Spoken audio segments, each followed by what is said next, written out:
Europe 1, il est 7h34, la suite du journal, Hélène Zélani, Mathieu Béliard. Il faut toucher une très bonne retraite ou un très gros salaire pour s'offrir un logement dans la capitale. La barre symbolique des 10 000 € du mètre carré est franchie. Pour les Parisiens qui veulent s'agrandir, c'est désormais mission impossible, même quand on gagne plutôt bien sa vie. Carole Ferry. Chaque jour, cette perspective de devenir propriétaire à Paris, elle s'éloigne parce que les prix n'arrêtent pas de monter. Que plus on avance dans le temps, plus ça va être impossible. Quand Roman est devenu père de famille, il a fait ses comptes. 7 000 € par mois avec sa compagne, des taux très bas. Le couple espère alors acheter un 60 mètres carrés dans le 11e arrondissement. Un investissement qui les rassure pour leur retraite.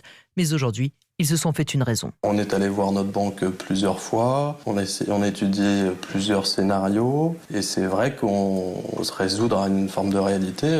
Aujourd'hui, on ne peut pas acheter.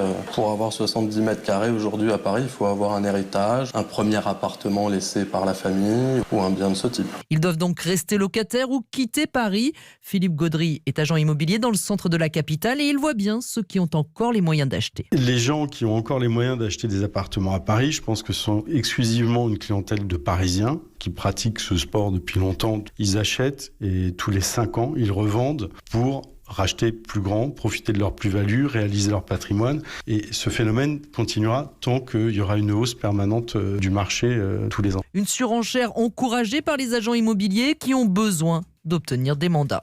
Carole Ferry, selon l'enquête des notaires en 2018, les acheteurs de logements anciens à Paris étaient à 86% issus de catégories socio-professionnelles les plus favorisées, 5% d'employés et d'ouvriers. Mais c'est hier qu'on expliquait à nos auditeurs qu'il vaut mieux acheter que louer quand on entend qu'à 7 000 € à deux, on ne peut plus se loger dans la capitale. C'est quand même qu'il y a un problème. Votre parcours, votre dossier, tiens, vous voulez nous le raconter, n'hésitez pas, 39 21, le hashtag Europe 1.